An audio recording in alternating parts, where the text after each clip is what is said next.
Bismillah, alhamdulillah, wa salatu wa salamu ala rasulillah. Assalamu alaikum wa rahmatullahi wa barakatuh. Everybody, thank you for checking out this podcast. Alhamdulillah, over Ramadan, we were able to raise some money to get some new equipment. So I appreciate everybody donating and supporting the channel. Special thanks to John Fontaine of the Young Smirks. He did all the hard work regarding letting me know what equipment to buy and how to set it up. So this is our first time using it. Inshallah, everything's hooked up right and will work. And today, a very special guest, good friend of mine. I've known him since the first year I became Muslim, somebody who I've always been able to ask questions. He's helped me out a lot over the years. He is the founder of the Authentic Hadith Foundation. He has worked in the American Muslim community for many years. Back when he was in college, he was in the different MSAs. And after graduating with a master's in business management, he's been working with different Islamic schools in Louisville, Kentucky, and now Jacksonville, Florida. He's currently the principal of the Islamic school Al Furqan Academy. So welcome, Jazakallah khair. Jazakallah khair for having me. Alhamdulillah. So me and Omar, we go back to back in I think 2009. I had only been Muslim for maybe 7 months at this time. And for those of you who know what it's like embracing Islam or becoming more religious, even if you come from a Muslim family, you know, there are lots of questions. There are lots of people calling you to different things. And some of what we're called to is not only incorrect, but sometimes it's very dangerous. And alhamdulillah, Omar was always a brother that I could rely on. I could call him. And because he, mashallah, he is a native Arabic speaker. He's originally from Beirut, Lebanon, and also he grew up in America. So he's fluent in both Arabic and English. And he, alhamdulillah, he has the proper understanding of the deen. Is on the right manhaj, Ahl Sunnah wal Jama'ah. You know, he really saved me from, you know, after the, the permission of Allah, he really helped me not fall into any extremism, or he answered a lot of questions for me. And so let's get to know him a little bit. So you were born in Beirut, Lebanon, right? Yeah, so mashallah, so he's fluent in Arabic, and then you also were back and forth between Lebanon and America. So sure. So Bismillah ar-Rahman ar-Rahim, alhamdulillah rabbil alameen, wa salatu wa salam ala rasulillah wa ala alihi wa sahbihi ajma'in. Jazakallah khair for having me. I mean, mashallah, it's a very nice channel. I always watch your videos, and I'm a big fan, mashallah. And a little bit about my background. I was born in Lebanon, and I'm from Beirut. My parents came to the U.S. before I was born. And my dad finished medical school in Lebanon at the American University of Beirut. And then he came here to do his fellowship in the United States in cardiology. And then my oldest sister, my second sister, both of them were born here in the United States. And then they went back, my parents went back to Lebanon. My dad worked in Saudi Arabia for a while. My older brother and myself, we were born in Beirut. But then war broke out in Lebanon, and because of that, they came back here to the U.S. And my younger sister was born here in the U.S. So my family's been back and forth between the U.S. and Lebanon. So I'm kind of a hybrid of both cultures, so to speak. I finished high school there, though. I went to an American private school in Lebanon in Beirut. I graduated from there. And then I did college here. I graduated with my bachelor's degree in biology from University of Maryland, College Park. And then I did my master's in management from Wake Forest University in North Carolina. Over the years, I've been involved in the Muslim community in different ways. You know, I think it's always important for all of us to be involved in our local communities, because of course, the Prophet ﷺ told us to stick to the Jama'ah, but also that's how we develop and invest in our local communities and our Muslim youth in developing our ummah. And it's important to provide support to the Muslims around us, but also to get support from them. And we can't do that if we're all isolated in our own, places of work or homes. And so we have to engage each other. We have to be an active part of the local Muslim community, and we have to help each other and support each other out. And over the years, I've been working, as you mentioned, at the different Islamic schools. Currently, I'm the principal of Al Furqan Academy, an Islamic school in Jacksonville, Florida, as well as involved in other organizations such as the Florida Islamic Schools Association and the Council of Islamic Schools in North America, which are organizations that serve Islamic schools specifically and Islamic education in general. MashaAllah. So you being involved, when you were in college, I guess, is this when you started becoming more religious? Because I know some of us, like myself, when you think about countries in the Middle East and people who understand Arabic and come from Muslim families, sometimes we think that, like, mashallah, they're like the Sahabas, and they're like, they're on their deen and everything, but that's not always the case. So what was it like growing up, and was there a point where you became more religious? So alhamdulillah, I was born Muslim, and my parents gave me a good upbringing in terms of instilling the values, the Islamic values and morals in me and my siblings, and that gave us a strong foundation. We in general, a lot of people, and a lot of the Muslims in Lebanon, not everyone, but quite a lot of the Muslims in Lebanon are kind of, you can say, culturally practicing. So I grew up practicing Islam, but it wasn't something very consistent, not very much based on knowledge. Just general love for Allah and His Messenger Sallallahu Alaihi Wasallam. Practicing the basics. Even then, not too firm upon that. Not too consistent with Salah. Things like that. Fasting in Ramadan. Just the basics, basically, and. We didn't really know much about I'll talk about myself specifically. I didn't know much about the deen. I always had a love for the deen. But it wasn't something that is well founded in authentic, sound, strong knowledge, and because of that, the consistency and the firmness upon the deen wasn't there. But alhamdulillah, we had the strong foundation in terms of loving the deen, in terms of having those values.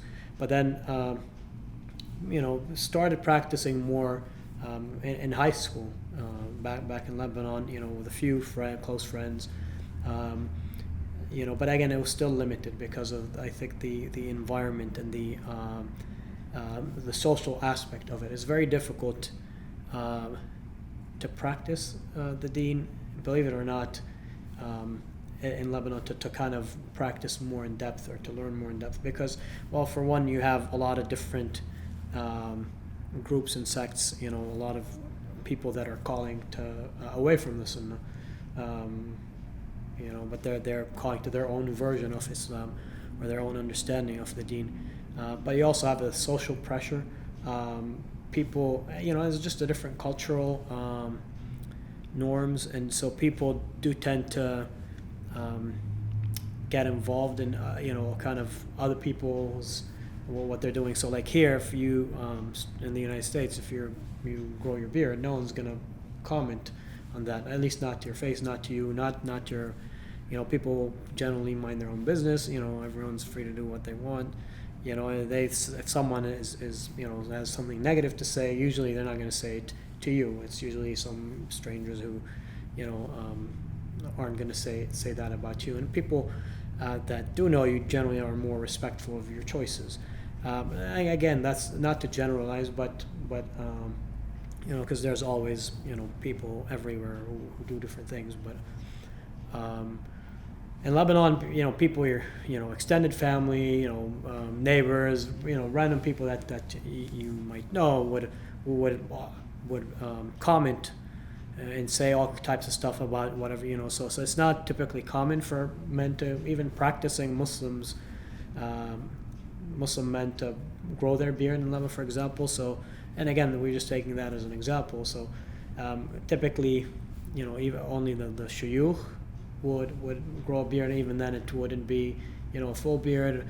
So there's very it's a cultural thing, which also is influenced from back when Lebanon was colonized by the French.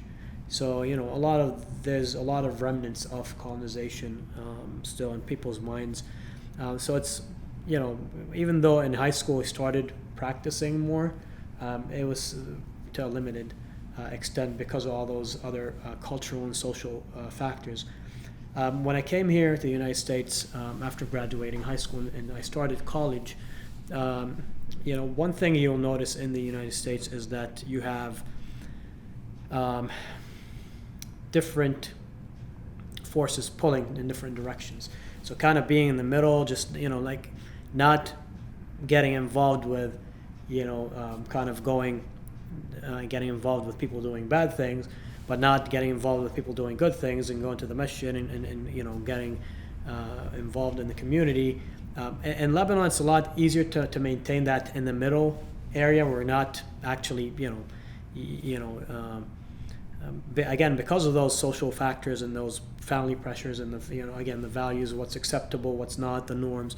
So it's easier to stay away from bad things without necessarily being more involved in the community. So here that's not the case. I felt like you're really being pulled from two different separate directions. I felt like you're either going to be pulled by those forces to end up hanging out with the wrong crowd, doing bad things. If not, then you have to protect yourself, and the way to do that is by surrounding yourself with good people and being active and involved in your local community, and by seeking more knowledge, being knowledgeable in the deen, so that you could address all the shubuhat that were coming your way. So that's how I kind of started more practicing, learning more. Alhamdulillah, Allah has blessed me over the years, just being surrounded by good company, whether it's through, the MSAs that I was involved in at different colleges, or whether it's through the local Muslim communities that I've been part of. And alhamdulillah, Allah has blessed me as well, with knowledge of the Arabic language, which has given me access to a lot of shuyukh, a lot of scholars, their works, their lectures, their books. So I was able to learn more about my deen, and that's how I got into learning about the deen in general, but specifically about hadith and the science of hadith, and developed a passion, really a love for the science of hadith and hadith authenticity specifically, because when I started practicing, the first thing is, okay, well, we get our deen from the Quran and the Sunnah, and the Sunnah, there's authentic hadith, there's things that are authentically attributed to the Prophet ﷺ, and there are hadith that are weak or completely fabricated, that the Prophet ﷺ never said himself, or things that he never did that are attributed to him falsely. So that's what got me interested in the science of hadith and hadith authenticity, because if we're as Muslims in general, me specifically, I'm going to practice my deen, I need to know what I'm practicing, if it's true or not. I need to make sure that it's authentic, and that's what got me learning more about the deen in general, but about hadith in specific. Yeah, it's a very important topic as well, because I remember when I first became Muslim, I was hearing all these quotes like, oh, if you do this, it means that, and the Prophet ﷺ said this, that, and the third, and then, once, and you don't even think, well, is that authentic? Is you just assume, I guess, you don't really know any better, but then once it's brought to your attention, such as what you were doing with the Authentic Hadith Foundation, I remember after one khutbah, I called you and I said, the khatib today in Juma, I mentioned like 4 or 5 stories in a hadith that were mentioned, and you told me, like all of those were fabricated, because some stories in a hadith have become so widespread, even though they're fabricated, that you can hear it and say, yeah, I've heard that story, but it's completely made up. There's no chain of narration back to the Prophet sallallahu alaihi wasallam, which is it's extremely dangerous, and it's something that it's very important to bring people's attention to, because we do get our knowledge of the deen from the Quran and Sunnah, So Jazakallah khair for that. And also what you were saying that I wanted to also comment on was about how it seems like we don't realize how much freedom we have in this country to do things like you mentioned, like grow our beard and build masajid and schools and write curriculums and books and things of that nature. We have so much freedom and so much opportunity in this country, whereas what a lot of us might not realize is, as you said, in certain Muslim communities and countries overseas where they speak Arabic, where generations, of their family have been Muslim, there's all of this like stigma and pressure to, for example, growing your beard. I remember the first time I remember actually having my beard criticized and said, oh, maybe you should shave your beard. It was by a Muslim who comes from, the Muslim majority country. Whereas like my parents, for example, who aren't Muslim, may Allah guide them, they never told me to shave my beard. And I know the same thing happens for some sisters wearing the hijab, like they come from a Muslim country, a Muslim background, they start wearing the hijab and their family's like against them. So, it's just something to put into perspective, understanding that in this country, we actually, if we really do put our deen first, there's a lot of freedoms and a lot of things that we can do without those sort of stigmas from the Muslims, which is kind of strange. Yeah, but so I guess to get back to your history, like I met you when you were in the MSA, and it seems like a lot of Muslims sort of find themselves during that time because I don't know, I guess when you're young, you're just growing up, you're going along with whatever is around you, but then once you reach college, that's when I actually embraced Islam. You start trying to figure things out for yourself, and you're out on your own maybe for the first time at the dorms, and you're becoming an adult.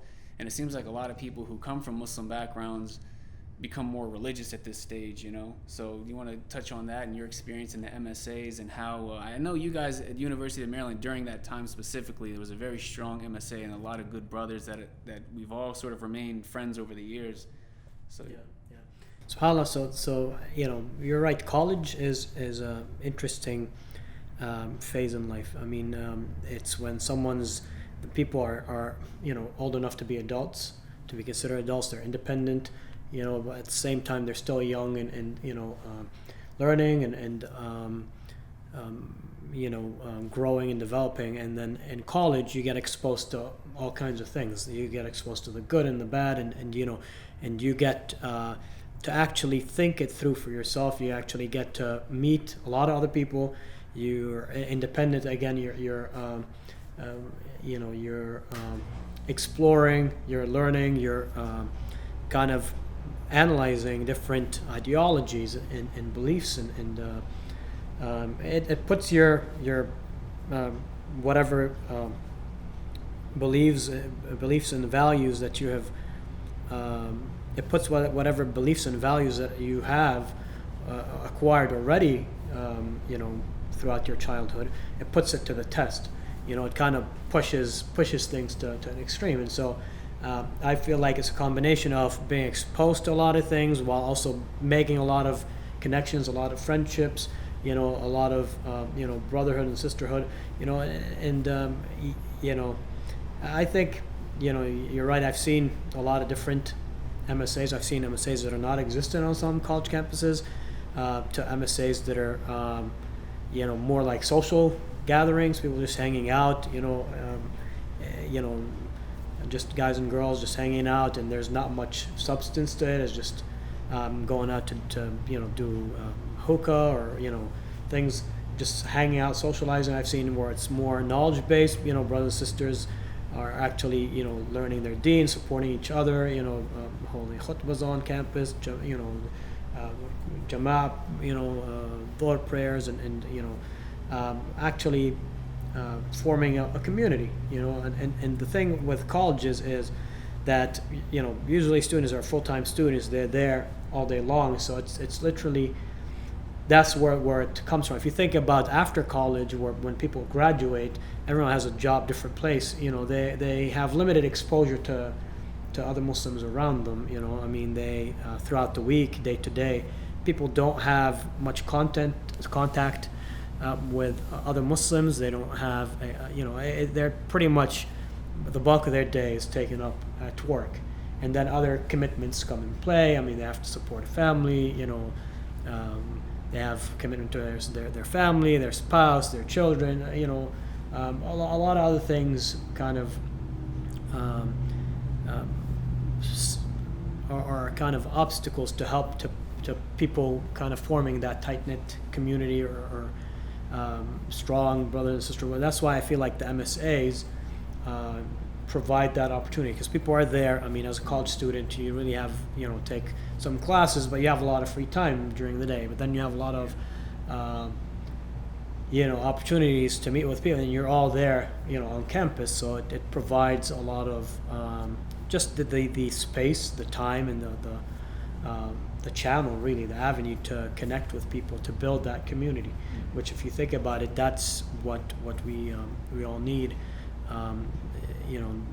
As Muslims, and it kind of gives you that tight knit community feel. It's like you're one big family. You know everyone.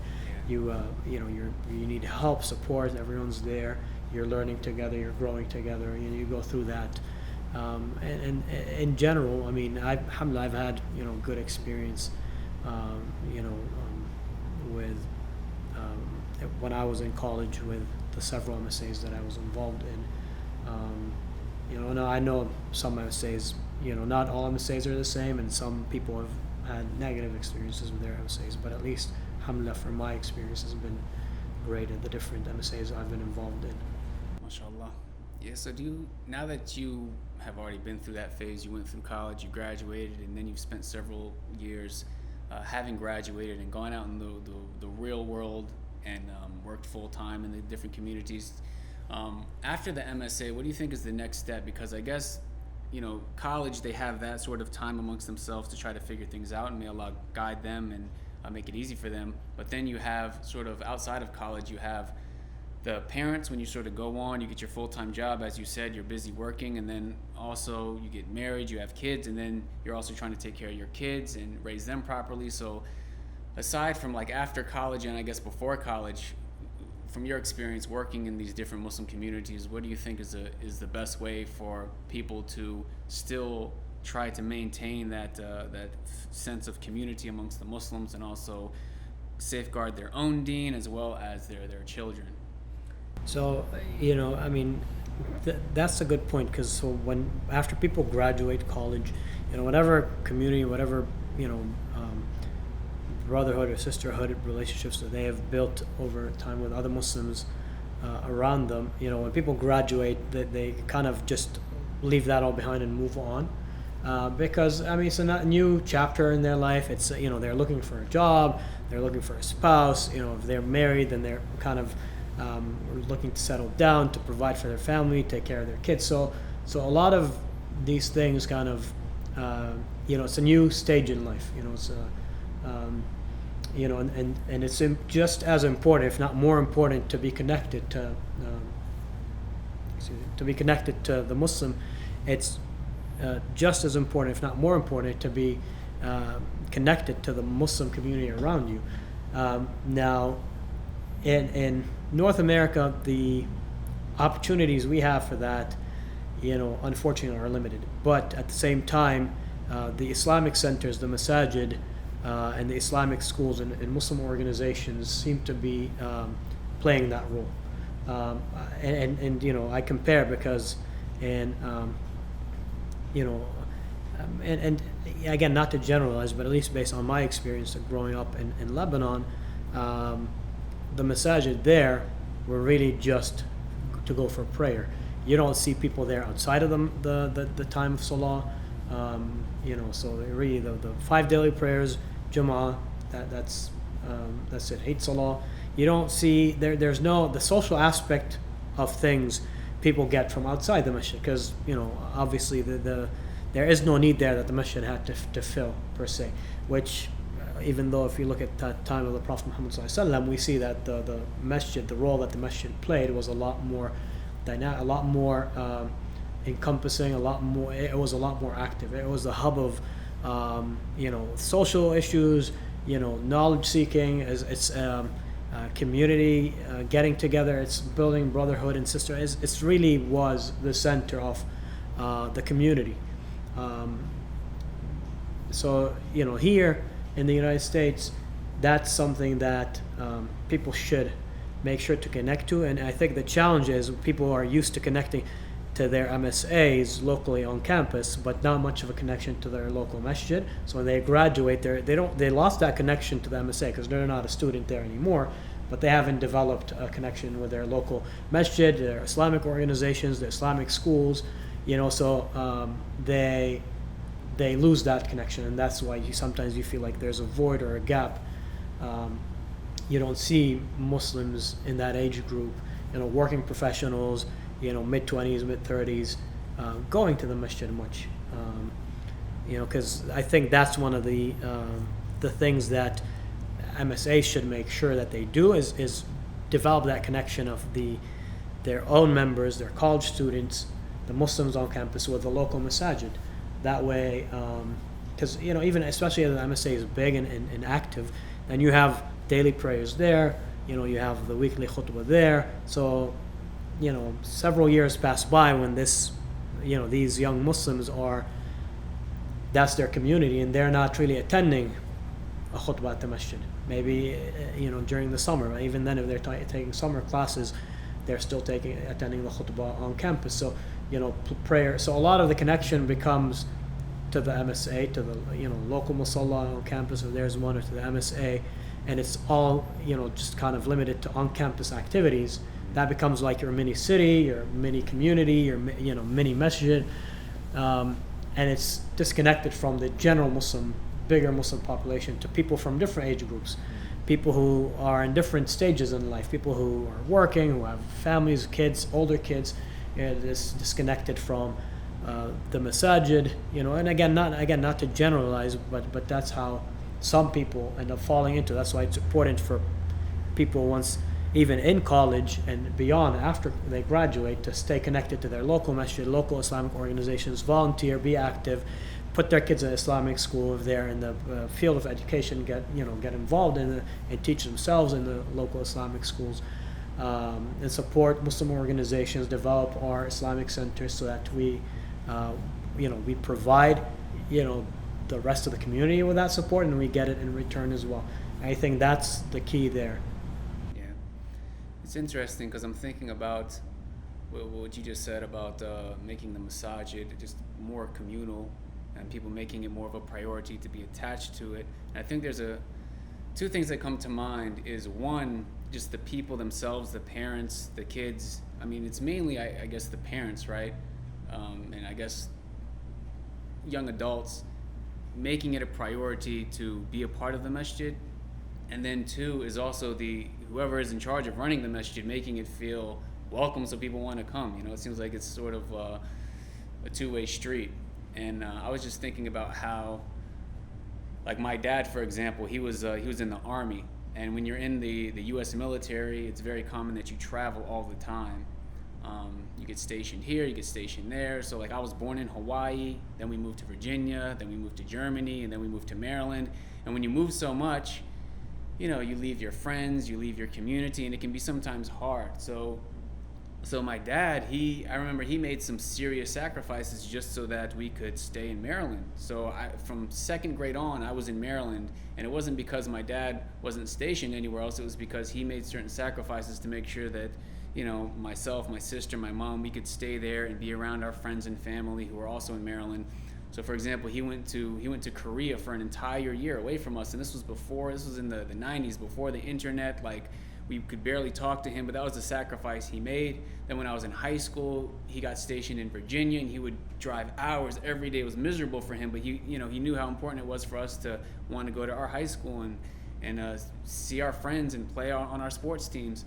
And it's like I was just thinking about that because my dad made all these sacrifices just for us to live there. It's like, what sacrifices can we make as Muslims to make sure that, our kids are involved in the masjid, that they're going to the Islamic school? Like, I know in America it's so big and we get jobs that might be far away, but it's like, what sacrifices are we making to make sure that we're part of the community, that our kids grow up in the community? And I know some people do this, but it's just something to think about. And you know what, being involved in the community as a principal of Islamic school, and just in general, you see the impact it has. I mean, I see the people who make those sacrifices, and people who don't, or people who prioritize other things, especially dunya things, materialistic things, or the deen, being connected to the community, learning their deen, teaching their kids about the deen. And the people who prioritize other things, and you see the difference of impact that it has on those who do make those sacrifices and those who don't. The impact it has on their kids, on their families, in the dunya and in the akhirah, not just for the akhirah. I think people don't realize that the dunya and the akhirah, a lot of times, when people are seeking the akhirah, the dunya comes along with it. But if people are running after the dunya, then they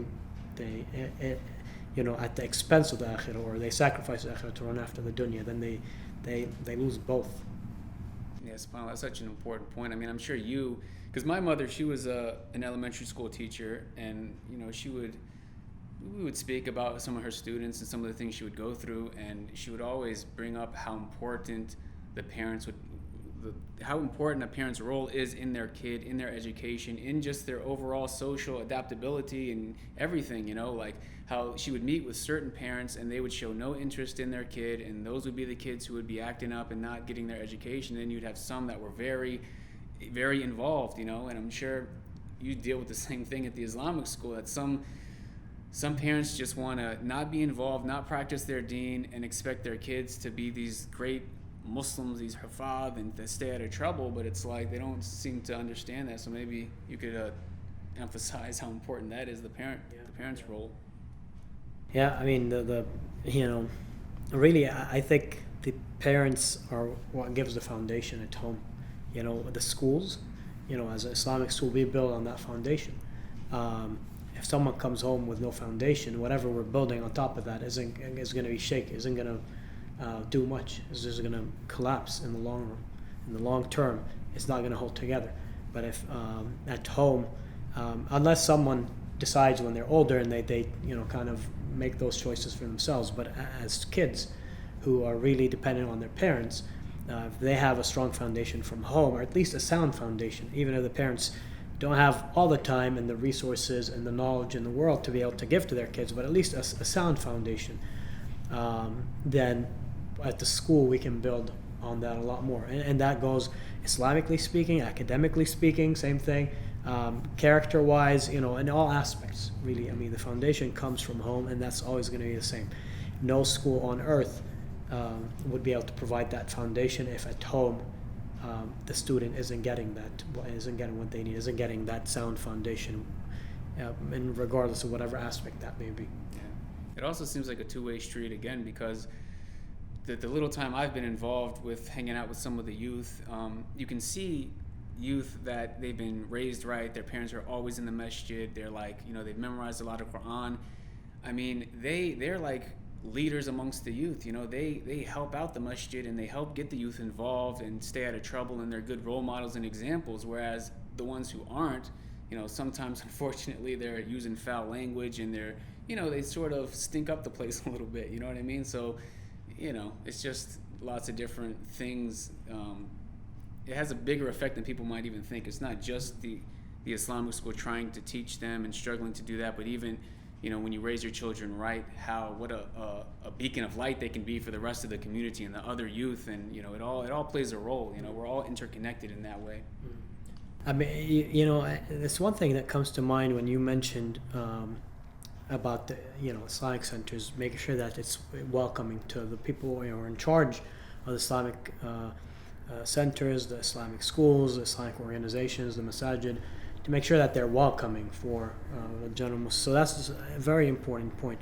To add to that, I think that people should take ownership. View it as not, well, it's this group or this board or this board member or whoever is running the school or the masjid, or it's not their school. So don't, people need to take ownership and think about it. Well, it's our masjid, and if it's not as welcoming, people typically, if it's not the way they want it to be, they leave. It's like their customer, and that mindset isn't helpful, because if everyone comes and they don't see they don't like what they see, and then they just leave instead of trying to get involved and try to make it better, then it's going to stay the same. It's not going to get better. So people need to, when people see that something isn't, when their masjid isn't up to what they would like for it to be, it's not run, let's say, the way they want to be, it's not as welcoming as it doesn't have as many activities, or it's not as active as they'd like for it to be, then get involved,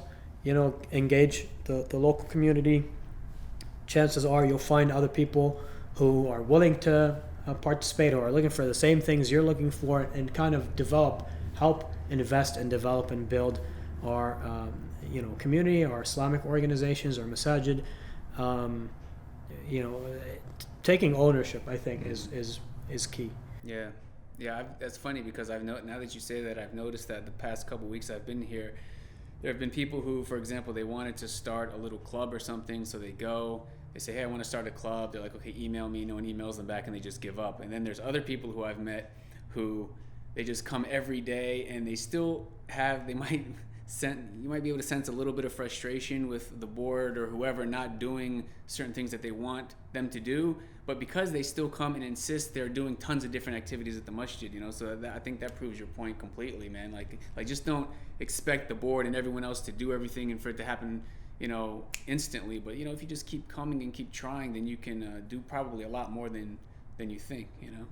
And working collectively, including not necessarily everyone, but as many people from the community as you can. Doing things collectively, they're going to be better. If I come up with an idea on my own, first of all, it's going to be much better if other people have input in it.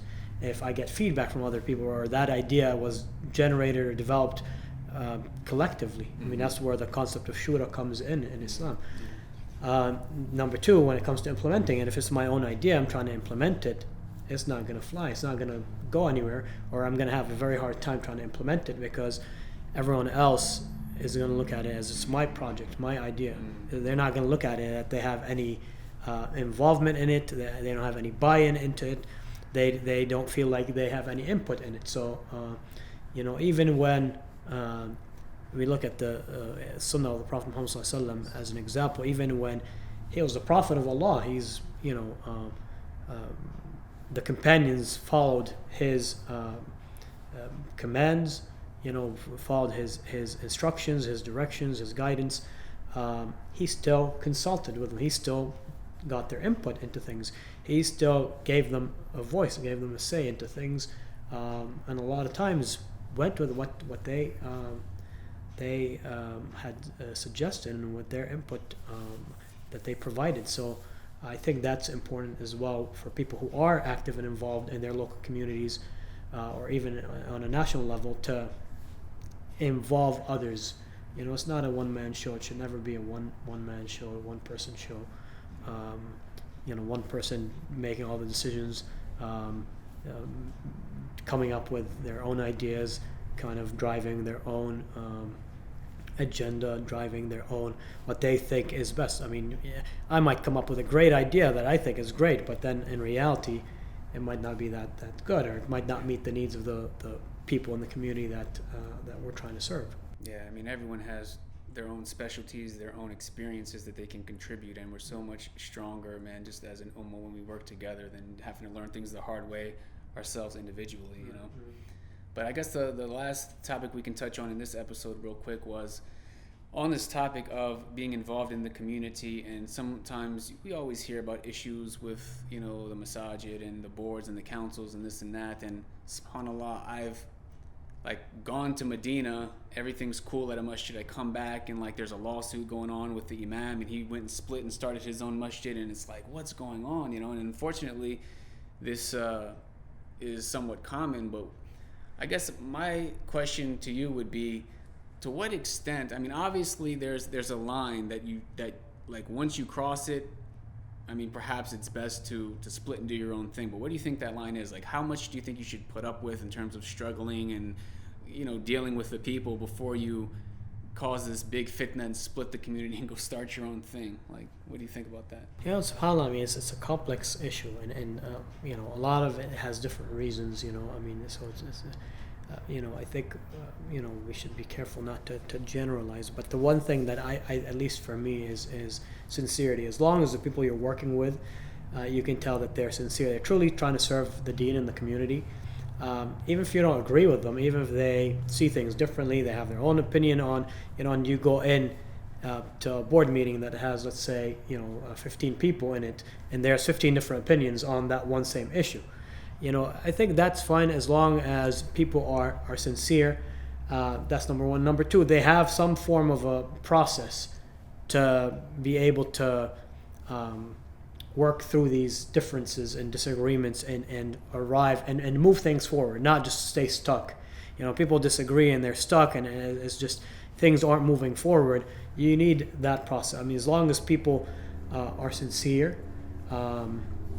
and you know, of course, only Allah knows what's in people's hearts. But as long, based on what you could tell, people they're not trying to get fame or they're trying for their own best interest, or they have their own hidden agenda. They seem like they have the best interest of the masjid, of the school, of the local community, of the Muslims, of the deen at heart and in mind. And as long as there's some form of process to kind of resolve these disagreements or move things forward and actually be productive. I mean, actually do things. You know, I mean, the worst thing is for people to sit in a meeting, you know, all come together, and 2, 3 hours, 4 hours later, nothing gets done. It's just time wasted, a lot of disagreement, a lot of arguing and fighting, and then they leave, and nothing happens, nothing gets done, nothing moves forward until the next meeting a month later, 2 months, whenever, a year later, whenever how often they're meeting, or a week later, and they're still where they are. And you know, I think you know, those are probably the two things that I would say, you know, would warrant someone. Obviously, people are going to be frustrated, but would warrant someone to actually, you know, say, I'm just going to move somewhere else, or do my own thing, or start something else. But I feel like people a lot of times don't put up with each other as much as they should. They get frustrated too early, too quick, and frustration is understandable. But then they just, you know, I know of stories of, you know, masajid that started or Islamic schools that started, and then, you know, not even a year later they split into two, and because not even other people from outside, from within, the people who are overseeing it, or the board that are involved, or the volunteers, disagree, and they can't reconcile things, and they can't be on the same page, and they just split.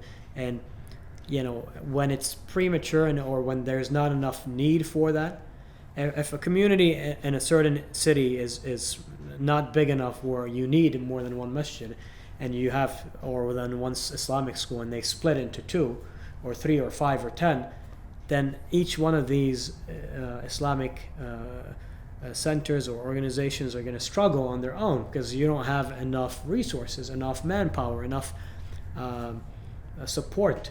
And so you're dividing up a lot of the limited resources you have over a lot of organizations, when one would have been much better and good enough. And you know, so it really depends on the context, depends on the issues, it depends on how much change you can do from staying from within and kind of engaging your local masjid or organization. It depends how big the community is where you are. I mean, if there's a need for a second organization, that the demand is there, the need is there, and you know, then that might not be such a bad option. There's a lot of factors involved really there, but I think people need to remember Surah Al-Asr.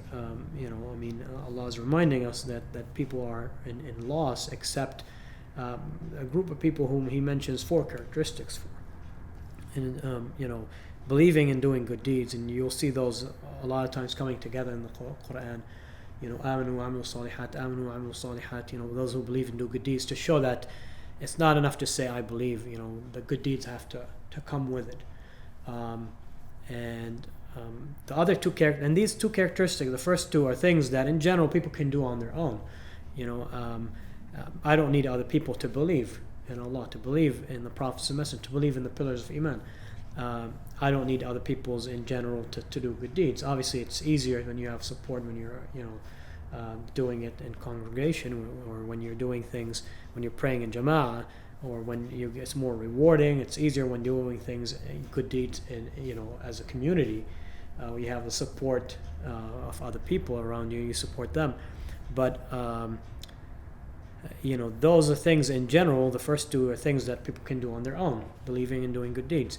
But the last 2, enjoining each other upon the truth, and enjoining each other upon being patient upon that. Those are things. You can't enjoin yourself. It's things that verb indicates that it's something that you're doing to others are doing to you. It's kind of a something that is a community, that you need a community to achieve. You need to be connected to your Muslim community.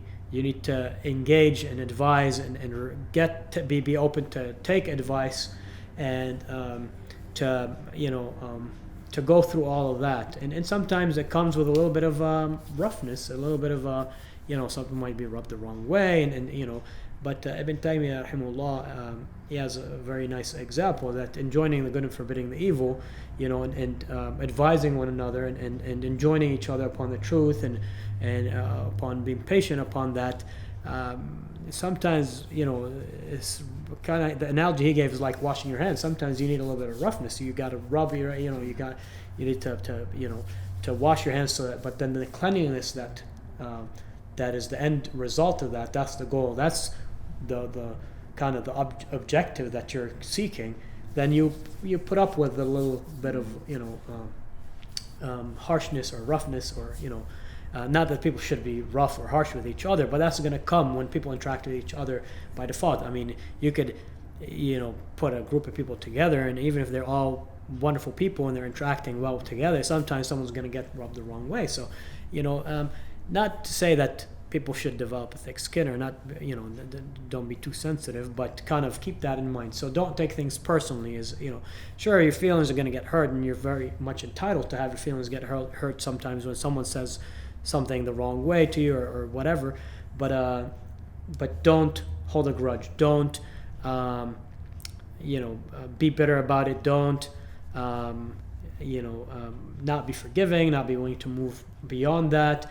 Don't hold on to that and just drag it and make it worse, and make a big deal out of it, and don't take it personally. Don't remember at the end of the day what you're here for. That's I think what Shaitan tries to come and causes problems between the people, and that's what people need to, you won't see anything good except that Shaitan will try to come in and try to cause problems between the people. You see it with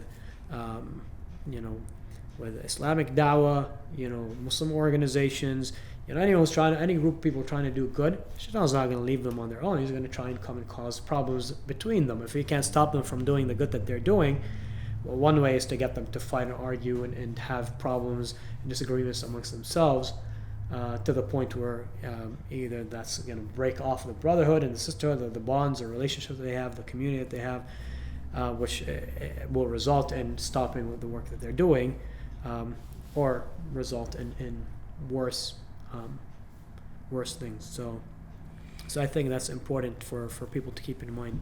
Yeah, Jazakallah khair. This was very enjoyable, very beneficial, inshallah. Everybody, please let us know what you think in the comments. Join the discussion. Thanks for your continued support. If you have any suggestions, this is our first episode. Let us know. We'd love to hear from you. May Allah give us all ikhlas. May Allah join our hearts together and strengthen our communities. Jazakumullahu khairan. Wassalamu alaikum wa rahmatullahi wa barakatuh.